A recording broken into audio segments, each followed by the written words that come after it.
హెడేక్స్కి external factors, internal factors అని ఉంటాయి.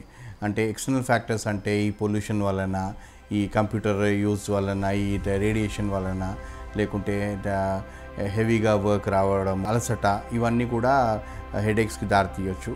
Internal factors అంటే ఈ విటమిన్ డెఫిషియన్సీ రావచ్చు, లేకుంటే ఎలక్ట్రోలైట్ ఇంబ్యాలెన్స్తో హెడేక్ రావచ్చు, మరియు ఏదైనా ట్యూమర్స్ బ్రెయిన్లో ఉంటే కూడా హెడేక్ రావచ్చు. అందుకని ఇది నిర్ధారణ చేసుకోవడం ఇంపార్టెంట్. తలనొప్పి ఏ వయసులోనైనా రావచ్చండి. చాలామంది ఇప్పుడు మన స్కూల్ స్టూడెంట్స్ ఇంటికి వచ్చి అలసటగా పడుకొని తలనొప్పి అని పేరెంట్స్కి చెప్పడం జరుగుతుంది.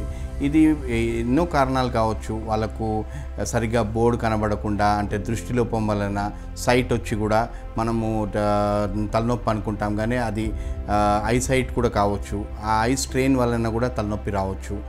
అదే చాలామంది మొబైల్ యూజ్ చాలా ఎక్కువ చేస్తుంటారు. దాంతో కూడా ఈ రేడియేషన్స్ వలన, మొబైల్ రేడియేషన్స్ వలన కూడా తలనొప్పి రావచ్చు. మరియు హెవీ డ్రైవింగ్ చేసేవాళ్ళు, పొల్యూషన్, హెల్మెట్ వేరింగ్ చాలా అవర్స్ చేస్తారు కాబట్టి ఇలాంటిది కూడా తలనొప్పి రావచ్చండి. అది ఏం తలనొప్పి అనేది మైగ్రేన్ హెడేకా, స్ట్రెస్ హెడేకా, లేకుంటే టెన్షన్ హెడేకా, ఇలాంటివి కొన్ని నిర్ధారించుకుంటే మంచిది. లేకుంటే ఓన్లీ సైట్ తక్కువ ఉండి మనకు ఐ స్ట్రెయిన్ అయ్యి కూడా తలనొప్పి వస్తుందా, ఇవన్నీ నిర్ధారించుకొని, మరి తలనొప్పి అలానే ఉంటే ఒక న్యూరో ఫిజిషియన్కి చూపించుకోవడము, ఫస్ట్ ఒక ఫ్యామిలీ డాక్టర్కి చూపించుకొని కొన్ని అది నార్మల్ తలనొప్పా, లేకుంటే మైగ్రేన్ హెడేకా, లేకుంటే ఒక సిటీ స్కాన్ తీసుకోవడమా, లేకుంటే ఎంఆర్ఐ తీసుకోవడమా, ఇలాంటివి చేసుకొని న్యూరో ఫిజిషియన్కి చూపించుకొని ఆ తలనొప్పి కాంప్లికేషన్స్ రాకుండా చూసుకోవడము చాలా ఇంపార్టెంట్ అండి. విమెన్లో తరచుగా ఈ మెన్సెస్ ప్రాబ్లం వలన, హార్మోనల్ ఇష్యూస్ వలన కూడా హెడేక్స్ వస్తుంటాయి.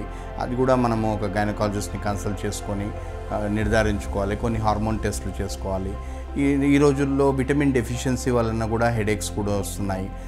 కొన్నిసార్లు సీరం ఎలక్ట్రోలైట్స్, అంటే మన సోడియం, పొటాషియం, క్లోరైడ్ అనే ఈ కెమికల్స్ మన బాడీలో తగ్గిపోయి కూడా ఈ హెడేక్స్ రావడము జరుగుతుంది. ఈ ఇంబ్యాలెన్స్ వలన, ఎలక్ట్రోలైట్ ఇంబ్యాలెన్స్ వలన కూడా హెడేక్ వస్తుంది. అందుకని అది ఏం హెడేక్ అనేది కంపల్సరీగా ఒక డాక్టర్ని కన్సల్ట్ చేసుకొని నిర్ధారించుకోవాలి. ఒక్కొక్కసారి హెడేక్స్ ఈ పిల్లలు అయినా కానీ, ఏ ఏజ్ గ్రూప్లో అయినా కానీ హెడేక్స్ కంటిన్యూగా ఉంటే నెగ్లెక్ట్ చేయొద్దండి. ఓసారి ఇది ట్యూమర్స్ కూడా కావచ్చు. హెడ్లో ట్యూమర్స్ ఉండడం కూడా హెడేక్స్కి దారితీస్తుంది. కాబట్టి ఇమీడియట్గా డాక్టర్ని కన్సల్ట్ చేసుకొని అది తెలుసుకోవడం చాలా ఇంపార్టెంట్. ఈ రోజుల్లో సిస్టమ్ వర్క్ ఎక్కువైపోయింది. కంప్యూటర్స్ మీద లాంగ్ అవర్స్ కూర్చోవడము, ఆ కంప్యూటర్ రేడియేషన్ వలన, ఆ గ్లేర్ వలన హెడేక్స్ రావడము అవుతుంది.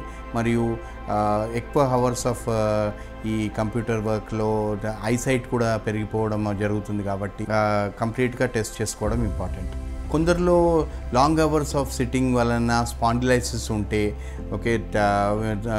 అలా కూడా హెడేక్ రావడానికి కారణాలు ఉంటాయి. ఏ రకమైన హెడేక్ ఉన్నా కానీ, ఏ ఏజ్లో అయినా కానీ, చిన్నపిల్లల నుండి తీసుకొని వృద్ధులకు కూడా వచ్చే హెడేక్ ఉన్నా కానీ డెఫినెట్గా మనం అది నిర్ధారించుకోవడం ఇంపార్టెంట్ అండి.